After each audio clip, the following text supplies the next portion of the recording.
நீதி கதைகள் டிவி. லக்ஷ்மிபுரம் கிராமத்துல சாயந்தரம் 5 மணி இருக்கும். அப்போ காத்து வேகமா வீசி மழையும் ஊருக்குள்ள பேஞ்சுக்கிட்டு இருந்துச்சு. ராமையா அவன் வீட்டுக்கு முன்னாடி இருக்கிற திண்ணையில மண்ணடுப்புல மண்பானையில மீன் குழம்பு சமைச்சுக்கிட்டு இருந்தான். அந்த மீன் குழம்பு வாசம் வீதி முழுக்க பரவுச்சு. அப்பாடா, என்ன சீதா இது?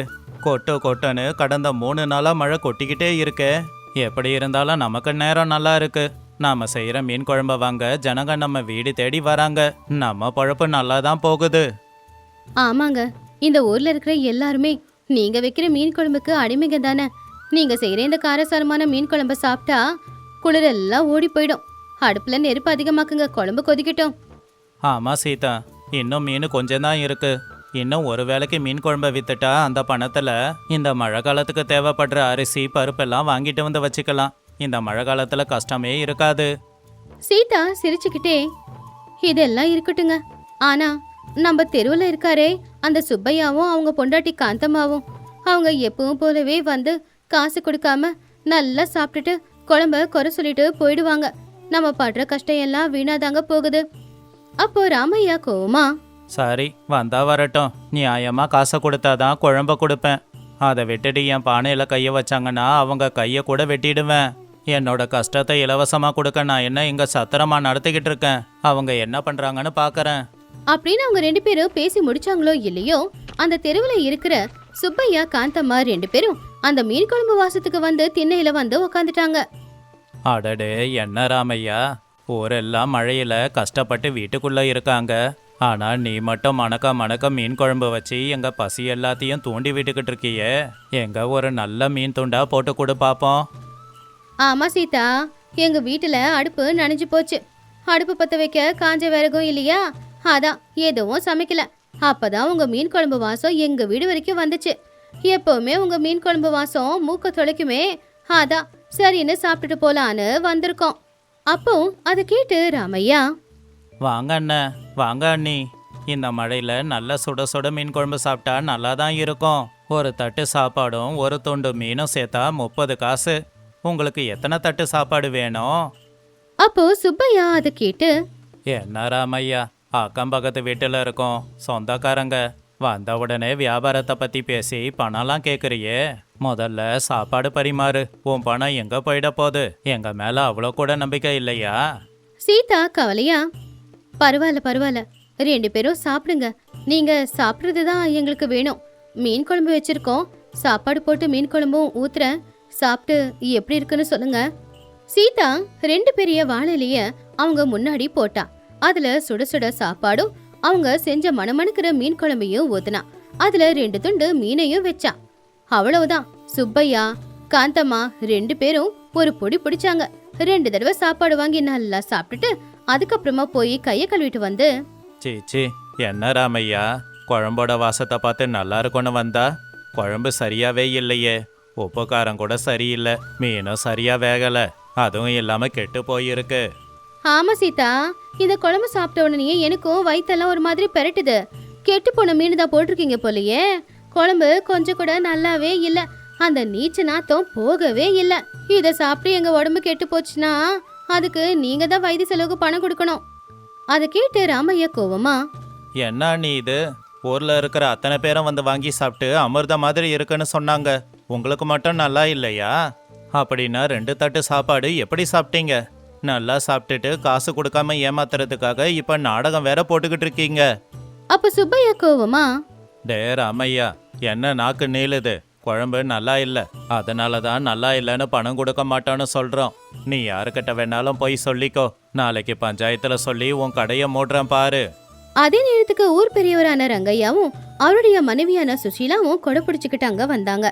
சுப்பையா கத்திக்கிட்டு இருக்கிறத கேட்டு ரங்கையா கோவமா, என்ன சுப்பையா, ராமையாவோட வீட்டு வாசல்லையே நின்னுக்கிட்டு ராமையாவை திட்டிக்கிட்டு இருக்க? ராமையா வைக்கிற மீன் குழம்போட வாசம் எல்லார் பசியையும் தூண்டுது. நீ நல்லா இல்லைன்னு சொல்றது சந்தேகமா இருக்கு. ஆமா காந்தம்மா, நீங்க 2 பேரும் சாப்பிட்ட இந்த இலைய பார்த்தாலே புரியுது. இலையே நல்லா சுத்தமா இருக்குன்னா அந்த அளவுக்கு சாப்பாடு சுவையா இருந்திருக்கு. அதனாலதான் ஒரு பருக்க கூட மிச்சம் வைக்காம சாப்பிட்டுருக்கீங்க. நல்லா சாப்பிட்டு முடிச்சதுக்கு அப்புறமா எப்படி குழம்பு நல்லா இல்லைன்னு சொல்றீங்க? இது நம்புற மாதிரி இல்லையே. அப்போ காந்தம்மா பதட்டமா, அது அது ஒண்ணும் இல்ல சுசீலம்மா, பசி அதிகமா இருந்துச்சு. பசி ருசி அறியாதுன்னு சொல்லுவாங்க இல்லையா, அதனால பசியில அம்புட்டியும் சாப்பிட்டுப்புட்டோம். ஆனா சாப்பிட்டதுக்கு அப்புறம் தானே தெரியுது இந்த ராமையா கெட்டு போன மீனை போட்டு சமைச்சிருக்கான்னு. எங்க உசுருக்கு இவனாலதான் ஆபத்து வரப்போகுது போல. ரங்கையா சிரிச்சுக்கிட்டே ராமையாவை பார்த்து கண்ணடிச்சு, ஓ அப்படியா சுப்பையா, நீ சொன்னது உண்மைதான். இந்த ராமையா அழுகி போன மீனை போட்டு தான் குழம்பு வச்சுக்கிட்டு இருக்கான். அது எனக்கு தெரியும். அதனால தான் காலையிலேயே பெரிய மீனா நானே கொண்டு வந்து கொடுத்து சமைக்க சொல்லியிருக்கேன். அந்த குழம்ப அவன் உள்ளதான் வச்சிருக்கான். அதை கேட்டு சுப்பையா ரொம்பவும் ஆசையா, அப்படியா, என்ன மீனை கொண்டு வந்தீங்க? அது சாப்பிட எப்படி இருக்கும்? எங்க வாங்குனீங்க? அட, அது சாதாரண மீன் இல்லை. பட்டணத்துல இருக்கிற என் மச்சான் ஒரு சாமியார்கிட்ட இருந்து வாங்கிட்டு வந்து கொடுத்தது. அந்த மீன் அமிர்த மாதிரி இருக்குமா சமைச்சா. ஆனா மனசுல நேர்மை இருக்கிறவங்க, பொய் சொல்லாதவங்களுக்கு தான் அந்த மீன் சுவையா இருக்குமா.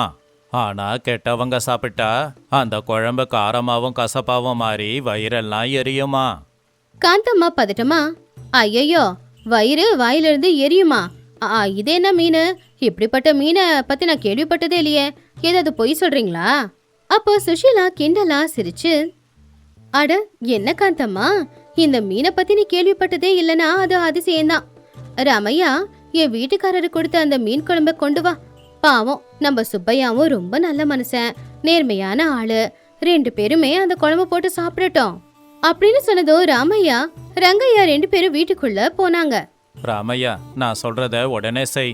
நல்லா காரமான மிளகா, அப்புறம் வீட்டுக்கு பின்னாடி வேப்ப மரத்துல இருக்கிற வேப்பம்பூ, அப்புறம் புளி, அதோட கூட கொஞ்சம் இஞ்சி பூண்டெல்லாம் போட்டு நல்லா அரைச்சிடு. அதில் வேக வச்ச வாழைக்காயை போட்டு கொண்டு வா. இன்னைக்கு இந்த சுப்பையாவுக்கு பாடம் கற்று கொடுக்கணும். அப்ப ராமையா சிரிச்சுக்கிட்டே, ஐயா, உங்களுக்கு ரொம்ப நல்ல மனசு. இந்த சுப்பையா எப்போ பார்த்தாலும் என்னை ஏமாத்திக்கிட்டு இருக்கான். நல்ல வேலையா நீங்க வந்தீங்க. இவன் எப்பவும் இப்படிதாங்க ஐயா. இன்னைக்கு நீங்க சொன்ன மாதிரி செஞ்சு கொடுத்து அவனுக்கு ஒரு பாடத்தை கற்றுக் கொடுக்கணும். ராமையா ரங்கையா சொன்ன மாதிரியே எல்லாத்தையும் கலந்து கொதிக்க வச்சு அந்த பானையை வெளியில கொண்டு வந்தான். அதுல இருந்து சூட காரமா ஆவிரி வந்துகிட்டு இருந்துச்சு. பாத்தீங்களா சுப்பையா, இதான் நான் சொன்ன மீன் குழம்பு. நீங்க நேர்மையான ஆளு அப்படிங்கறதால உங்களுக்கு அமிர்தமா இருக்கும். ராமையா, சீக்கிரமா அவருக்கு ஒரு வாழை இலையில மீன் குழம்ப பரிமாறு. சுப்பையாவும் இலவசமா கிடைக்குதே அப்படின்னு ஆசையா, பரிமாறு ராமையா. நான் எவ்வளவு நல்லவன்னு எல்லாருக்குமே தெரியும். அந்த குழம்பு எனக்கு அமிர்தமா இருக்கும் அப்படின்னு சொல்லி சுப்பையா சாப்பிட்றதுக்காக உட்கார்ந்தான்.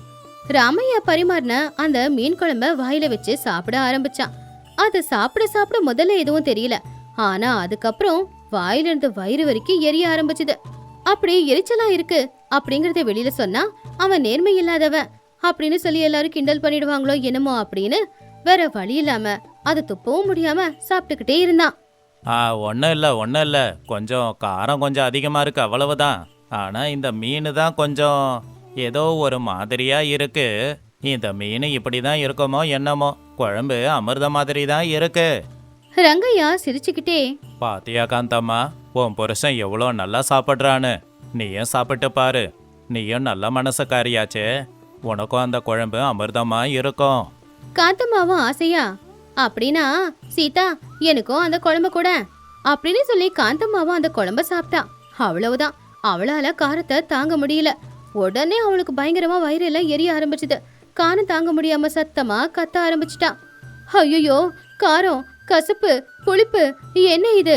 இது மீன் குழம்பா இல்ல கசாயமா? ஐயோ, குடிக்க தண்ணி கொடுங்க, என்னால இந்த காரத்தை தாங்க முடியல, வயிறெல்லாம் எரியுது அப்படின்னு சொல்லி அந்த இருட்டுல சுப்பையா காந்தம்மா 2 பேரும் காரத்தை தாங்க முடியாம தண்ணிக்காக அங்க இங்கன்னு ஓடிக்கிட்டு இருந்தாங்க. அப்போ சுப்பையா, தண்ணி தண்ணி, ராமையா எங்க இருக்கு தண்ணி? சீக்கிரமா குடு, காரம் தாங்க முடியல. வாயில இருந்து வயிறு வரைக்கும் எரியுதே, சீக்கிரமா குடிக்க தண்ணி குடு. ஏங்க முதல்ல எனக்கு தண்ணியை கொடுங்க. என்னை விட உங்களுக்கு தண்ணி முக்கியமா போச்சா? என்னால வயிற்றுல தாங்க முடியல அப்படின்னு சொன்னதும் ரொம்ப கோவமா சுப்பையா போய் ஒரு தொடப்பக்கட்டியை கொண்டு வந்து, அடியை என்னைய அடிக்கிற, அவ்வளவுதான் பாத்துக்க அப்படின்னு தொடப்பக்கட்டிய சுத்தும் போது அது காந்தம்மா மேல பட்டு அவளுக்கு வலி எடுத்துச்சு. ஐயோ, என் புருஷன் என்ன அடிச்சே சாகடிக்கிறாரு. காரம் ஒரு பக்கம் இருந்துச்சுன்னா தண்ணி கொடுக்காம அதுக்கு பதிலா பொண்டாட்டியே அடிக்கிறாரு.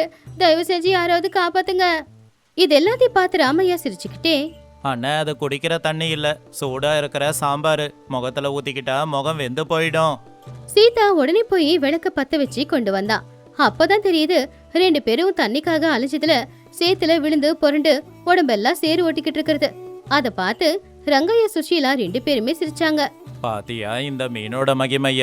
போய் சொன்னவங்களுக்கு நல்ல பாடம் கத்து கொடுத்துருக்கு. இப்பவாவது உண்மைய சொல்லு. ராமையா சமைச்ச குழம்பு நல்லா இருந்துச்சா இல்ல நீ சொன்ன மாதிரி நல்லா இல்லையா? ஐயோ என்ன மன்னிச்சிடுங்க ரங்கையா. ராமையா சமைச்ச மீன் குழம்பு அமிர்த மாதிரி தான் இருந்துச்சு. ஆனா அவனுக்கு பணம் கொடுக்க எனக்கு விருப்பம் இல்லை. அதனால தான் குழம்பு கேவலமா இருக்குன்னு பொய்ய சொல்லிட்டேன். காரமா இருக்கு, குடிக்க கொஞ்சம் மோராவது கொடுக்க சொல்லுங்க. அப்போ காந்தம்மாவும் அவ பண்ண தப்ப அவளே புரிஞ்சுக்கிட்டா. சரியா சொன்னீங்க, நான் தப்பு பண்ணிட்டேன். காசு கொடுக்கறதுக்கு விருப்பம் இல்லைங்கிறதுனால பாவம் கஷ்டப்பட்டு ராமைய சமைச்ச சமையலையே நல்லா இல்லைன்னு சொல்லிட்டேன். அதனாலதான் இவ்வளோ பெரிய தண்டனை எனக்கு. தயவு செஞ்சு குடிக்கிறதுக்கு கொஞ்சம் தண்ணியை கொடுங்க. அப்போ அது கேட்டு ரங்கையா, ஏன் சுப்பையா, ராமையா எவ்வளவு பாவம். நம்ம கிராமத்துல கஷ்டப்பட்டு உழைக்கிறவங்கள அவனும் ஒருத்தன். இந்த நேரத்துலயும் அவன் கஷ்டப்பட்டு மீன் குழம்ப சமைச்சு கொடுத்தா பணம் கொடுக்க விருப்பம் இல்லாம அவன் சமையலை கேவலப்படுத்துறது மட்டும் இல்லாம அவனுக்கு நஷ்டத்தையும் ஏற்படுத்த பாக்குறியே. நீ பணம் இருக்கிறவன் தானே, ஏழைங்க வாழணும்னு நினைக்கணும். இப்படி அவங்கள அழிக்க கூடாது. அப்போ சுப்பையா அதை கேட்டு தலைகுனிச்சு, உண்மைதாங்க, பணத்தாசையில நான் இப்படி எல்லாம் பண்ணிட்டேன். நான் பண்ணது தப்பு தான். ராமையா இந்தா, நான் சாப்பிட்ட சாப்பாட்டுக்கான பணம். நான் செஞ்சது தப்பு தான், என்ன மன்னிச்சிடுப்பா. இனிமே இப்படியெல்லாம் நான் ஏமாத்த மாட்டேன். பெரிய மனசு பண்ணி இந்த தடவை பொறுத்துக்கோ. சீதா என்னையும் மன்னிச்சிடு, உன் புருஷ சமையல நல்லா இல்லைன்னு சொன்னதுக்கு. உண்மையிலேயே உன் புருஷன் வச்ச மீன் குழம்பு அமிர்த மாதிரி தான் இருந்துச்சு. நல்லா சாப்பிட்டுப்புட்டு பணம் கொடுக்க விரும்ப இல்லாம தான் அப்படியெல்லாம் போய் சொல்லிட்டோம். இனிமே இந்த மாதிரி கஞ்சத்தனத்தை எங்கேயுமே காட்ட மாட்டோம். அப்போ ராமையா சந்தோஷமா பணத்தை வாங்கிக்கிட்டு, பரவாயில்லண்ணே, நீங்க செஞ்ச தப்ப புரிஞ்சுக்கிட்டீங்கல்ல, அதுவே போதும். என் கஷ்டத்துக்கான பலனை தானே நான் எதிர்பார்க்கறேன். நீங்க வயிறார சாப்பிட்டீங்கல்ல, அதுவே போதும்ண்ணே. ரங்கையா சிரிச்சுக்கிட்டே, பரவாயில்ல ராமையா, இவனை மன்னிச்சு விட்டுறனா உனக்கு பெரிய மனசு தான் இருக்கணும். சுப்பையா, இப்பவாவது புரிஞ்சுக்கோ. இனி இந்த கஞ்ச புத்திய விட்டுடு. ஒரு ஏழையோட வயித்தல அடிச்சு நீ சந்தோஷமா இருக்கலான்னு நினைச்சா அதுக்கான தண்டனைய அனுபவிப்ப. ரங்கையா சொன்னது கேட்டு எல்லாருமே ஆமா அப்படின்னு சொன்னாங்க. அப்படி மழை பெய்யற அன்னைக்கு ராத்திரி எல்லாருமே சந்தோஷமா ஒன்னா உட்காந்து ராமையா சமைச்சு கொடுத்த மீன் குழம்பு சுட சுட சாதத்தோட போட்டு சந்தோஷமா சாப்பிட்டாங்க. இந்த கதையில இருக்கிற நீதி என்னன்னா, நம்ம கூடவே இருக்கிறவங்களுடைய கஷ்டத்தை நாம புரிஞ்சுக்கலன்னா வேற யார் புரிஞ்சுப்பாங்க? ஒருத்தவங்களுடைய கஷ்டத்துல நாம சந்தோஷமா வாழக்கூடாது. ஒருத்தவங்களுடைய உழைப்ப நாம திருடக்கூடாது. அப்படி திருடனா அந்த கடவுள் கூட நிச்சயமா நம்மள மன்னிக்கவே மாட்டாரு. சீதா நகரம் அப்படிங்கிற ஊரு, அங்க ஒரு ஆலமரத்துக்கு கீழே ராமையா சீதா ஒரு ஹோட்டல் நடத்திக்கிட்டு இருந்தாங்க. விறகடுப்புல அப்பதான் சீதா நாட்டுக்கோழி குழம்பு செஞ்சுக்கிட்டு இருந்தா. அந்த விறகடுப்புல நாட்டுக்கோழி குழம்பு செய்யும் போது வர மனம் ஊரெல்லாம் பரவிக்கிட்டு இருந்துச்சு. அப்ப அந்த மனத்தை பார்த்து பக்கத்துல இருக்கிற ராமையா, அடடா, என்ன சீதா, நீ சமைக்கிறத சாப்பிட ஆகாயத்துல இருந்து தேவர்களே வருவாங்க போலயே. நீ வச்ச நாட்டுக்கோழி குழம்போட வாசத்தை பார்க்கும்போது எனக்கு எச்சில் ஊறுது. நம்ம வியாபாரம் இப்படியே நடந்தா நம்ம கடன் எல்லாம் சீக்கிரம் தீர்ந்துடும். எல்லாம் அந்த கடவுளோட கருணைங்க. நாம கலப்படம் இல்லாத பொருட்களை பயன்படுத்துறோம், நேர்மையா சமைக்கிறோம். அது மட்டும் இல்லாம மண்ணடுப்புல சமைச்சா தானாவே சுவை வரும். நீங்க போய் அந்த இலையெல்லாம் கழுவி கொண்டு வாங்க. ஜனங்க வரதுக்கான நேரம் ஆச்சுல்ல. சரி சீதா, நான் எல்லாத்தையும் ஏற்பாடு பண்றேன். ஆனா என் மனசுல ஒரே ஒரு பயம்தான் இருக்கு. அந்த முதலாளி சுப்பம்மாவும் அவரோட மனைவி காந்தம்மாவும் தினமும் இங்க வராங்க. நல்லா சாப்பிட்டதுக்கு அப்புறம் ஏதாவது குறைய சொல்லிட்டு பணம் கொடுக்காம போறாங்க. என்ன பண்றது? சீதாவும் கவலையா, என்னங்க பண்றது? அவரு ஊருக்கு பெரிய மனுஷன், அவரை பகைச்சுக்கிட்டு வாழ முடியுமா? சரி, அந்த இலையெல்லாம் கொண்டு வந்து கழுவி வச்சுட்டு அங்க எல்லாரும் வந்தா உட்காரதுக்கு பாய் போட்டு வைங்க. சரியா சாப்பாட்டு நேரத்துக்கு சுப்பையா காந்தம்மா 2 பேருமே ராமையாவோட ஹோட்டலுக்கு வந்தாங்க. ஊர்ல பெரிய மனுஷன் அப்படின்னு தான் பேரு. ஆனா சுப்பையா சரியான கஞ்ச பிஸ்னாரி. என்னய்யா ராமையா, உங்க வீட்டு குழம்பு வாசம் எங்க வீடு வரைக்கும் வருதே. நேத்து செஞ்ச குழம்புல உப்பும் இல்ல காரமும் இல்ல. இன்னைக்காவது நல்லபடியா குழம்பு செஞ்சிருக்கியா இல்லையா? நாங்க ஒன்னும் சும்மா கேட்கலையே, பணம் கொடுத்து தானே கேட்கறோம். காந்தம்மாவும் ஒத்து ஒதுக்கிட்டு, அட ஆமா ராமையா, நேத்து குழம்புல கறி ரப்பர் மாதிரி இருந்துச்சு. மென்னு பல்லெல்லாம் வலிக்குது. என்ன பண்றது? உங்கள மாதிரி ஏழைங்க கடைக்கு பணக்காரங்க நாங்க வந்தாதானே உண்டு. இல்லனா உங்க ஏழைங்க நிலைமையெல்லாம் மோசமாயிடாது. சரி சீக்கிரமா இலைய போட்டு அதுல சாப்பாட்டையும் போடு. அப்போ ராமையா கொஞ்சம் தயக்கத்தோடவே, ஐயா தப்பா எடுத்துக்காதீங்க. நேத்த நான் குழம்ப சாப்பிட்டு பார்த்தேங்க ஐயா. உண்மையிலேயே ரொம்ப அருமையா இருந்துச்சு. நீங்க ஒரு வாரமா என் கடைக்கு வந்து சாப்பிட்றீங்க. ஆனா பணம் எதுவும் கொடுக்க மாட்டேங்கிறீங்க. பழைய பாக்கி எதனா இருந்தா தயவு பண்ணி இன்னைக்கே கொடுத்துடுங்க ஐயா. அத கேட்டு சுப்பையா கோவமா, என்னடா பணம் கொடுங்கன்னு எங்கிட்டயேவா கேட்கற?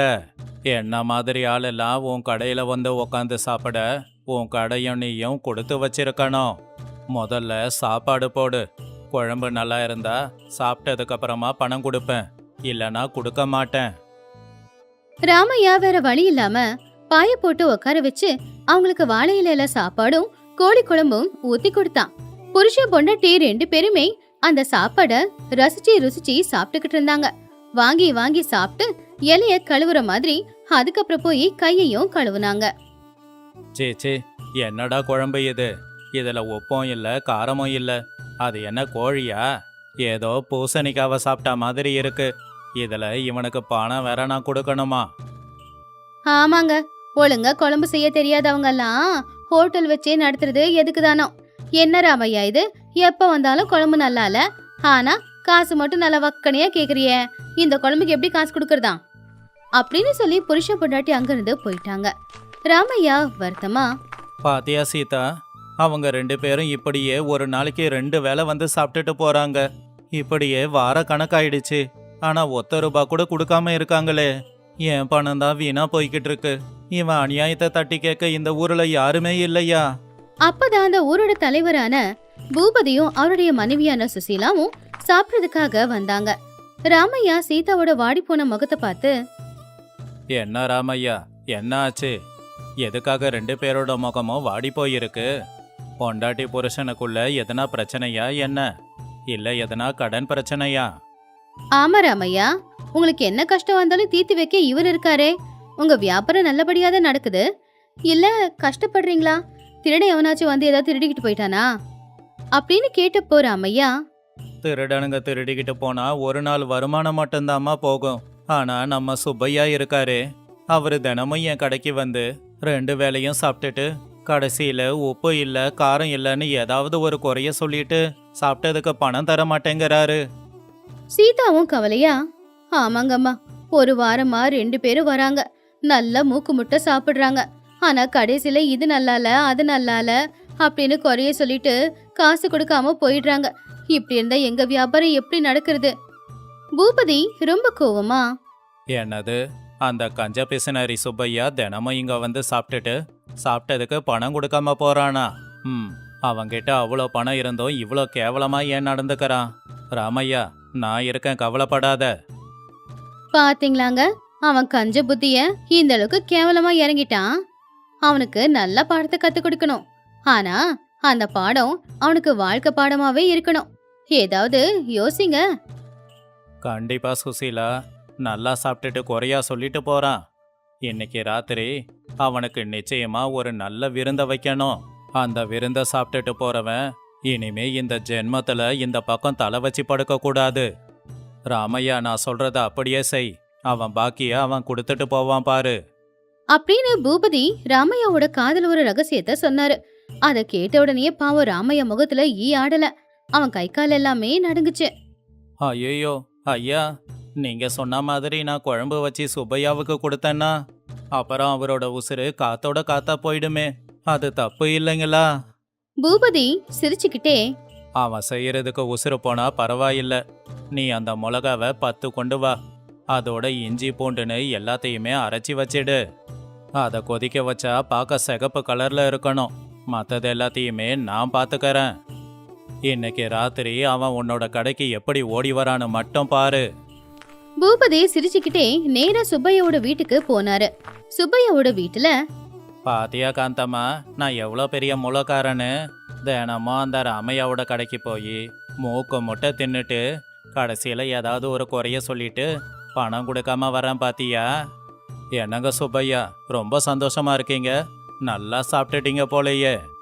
சுப்பையா பதட்டமா, அடடே வாங்கய்யா வாங்க. எங்கங்க நல்லா சாப்பிட்றது? அந்த ராமையா சரியாவே சமைக்கிறதில்ல. அதான் நான் பணம் கூட கொடுக்க மாட்டேங்கிறேன். நான் செய்யறது சரிதானுங்களே? ஆமா, என்ன திடீர்னு நீங்களே வந்திருக்கீங்க? உங்களை பார்த்துட்டு போக தான் வந்தேன். ஒரு ரகசியத்தை சொல்லலான்னு. இன்னைக்கு ராத்திரி அந்த ராமையா ஒரு ராஜா காலத்து கோழி குழம்ப செய்ய போறானா. அத ஊர்க்காரங்களுக்கு தரமாட்டானா. ராத்திரி நேரத்துல ரகசியமா வர்ற பணக்காரங்களுக்கு தான் தருவானாமா. அப்போ காந்தம்மா ரொம்ப ஆர்வமா, ராஜா காலத்து கோழி குழம்பா? என்னங்கய்யா, அப்படி அந்த கோழி குழம்புல என்ன ரகசியம் இருக்கு? அந்த குழம்ப சாப்பிட்டா வயசே குறைஞ்சிடும்னு பேசுறாங்க காந்தம்மா. 40 வயசாலு பார்க்க 20 வயசா தெரிவானாமா. அப்படியே அந்த குழம்ப சாப்பிட்டுட்டு தூங்கும்போது கனவுல மகாலட்சுமி வந்து வீட்டுக்குள்ள எங்க புதையல் இருக்குன்னு சொல்லுமா. அந்த குழம்புக்கு ஒரு ஆளுக்கு 50 ரூபாய் வசூல் பண்றானாமா. அதான் அவன் யாருக்கும் தர்றதில்ல. சுப்பையா ரொம்பவும் ஆசையா, 50 ரூபாயா? அவ்வளோ விலையா? ஆனா அவன் இந்த ரகசியத்தை எங்கிட்டயே மறைச்சு வச்சிருக்கான். நான் இந்த ஊர்லயே பெரிய மனுஷன் தானே. முதல்ல அந்த குழம்ப அவன் எனக்கு தானே தரணும். ஒன்றும் இல்லை சுப்பையா, நீங்க தான் பணம் தர்றதில்லையே. பணம் கொடுக்கறவங்களுக்கு மட்டும்தான் அந்த குழம்ப கொடுக்கறான். அதான் சரி, நான் வேலை இருக்கு, கிளம்புறேன். காந்தம்மா பூபதியை தடுத்து, இருங்க இருங்க பூபதி ஐயா, இன்னைக்கு ராத்திரி எப்படியாச்சும் அந்த ராமைய கிட்ட அந்த கோழி குழம்ப வாங்கி நாங்க சாப்பிட்டு தான் ஆகணும். பணம் கொடுக்காம திறமையா அந்த கோழி குழம்ப சாப்பிட்டு வரோம் பாருங்க. சரி காந்தம்மா, உன் விருப்பம். ஆனா ஒரு நிபந்தனை இருக்கு. அந்த குழம்ப சாப்பிட்டா 1 மணி நேரத்துக்கு தண்ணி குடிக்க கூடாதான். தண்ணிய குடிச்சா அந்த குழம்போட மகிமை போயிடும். அப்புறம் புதையலை பத்தியெல்லாம் கனவு வராது, ஞாபகம் வச்சுக்கோங்க. அன்னைக்கு ராத்திரி 8 மணி ஆச்சு. ஊரே இருட்டுல முழுகி போயிருக்கிறப்போ சுப்பையா காந்தம்மா 2 பேரும் ரகசியமா அந்த நேரத்துல யாருக்கும் தெரியாம ராமையாவோட ஹோட்டல் கிட்ட வந்தாங்க. டே ராமையா, பூபதி என்கிட்ட எல்லாத்தையும் சொல்லிட்டாரு. அந்த ராஜா காலத்து கோழி குழம்பு இருக்கே, அதை சாப்பிட தான் வந்திருக்கேன். ஒழுங்கு மரியாதையா பரிமாறு. இந்த ஊர்லயே நான் பெரிய மனுஷன். அப்ப ராமையா பயப்படுற மாதிரி நடிச்சுக்கிட்டே, ஐயா, அந்த குழம்ப உங்களால சாப்பிட முடியாதுங்க ஐயா. ஏன்னா அது விலை அதிகம். 50 ரூபாய் ஆகும். நீங்க பழைய பாக்கிய கூட எனக்கு தர வேண்டியதில்லைங்க ஐயா. அந்த குழம்பு மட்டும் கேட்காதீங்க. காந்தம்மா ரொம்ப கோவமா, ராமையா தேவையில்லாம பேசாத. நாங்க சாப்பிட்டு பார்த்து குழம்பு ரொம்ப நல்லா இருந்துச்சுன்னா பழைய பாக்கி எல்லாத்தையுமே கொடுத்துட்டு போறோம். நல்லா இல்லனா எதுவுமே கொடுக்க மாட்டோம். சரிங்கம்மா, உங்க விருப்பம். ஆனா ஒன்று ஞாபகம் வச்சுக்கோங்க. இந்த குழம்ப சாப்பிட்டா 1 மணி நேரத்துக்கு தண்ணி குடிக்க கூடாது. இல்லைன்னா மகிமை போயிடும். ராமையா அவங்களுக்கு 2 பேருக்குமே வாழலையை போட்டு சுட சுட சாதத்தையும் போட்டு அதுல அவன் ஸ்பெஷலா தயார் பண்ண குழம்பையும் ஊத்துனான். அதை பாக்குறதுக்கு நல்ல காரசாரமா கலர்ஃபுல்லா இருந்துச்சு.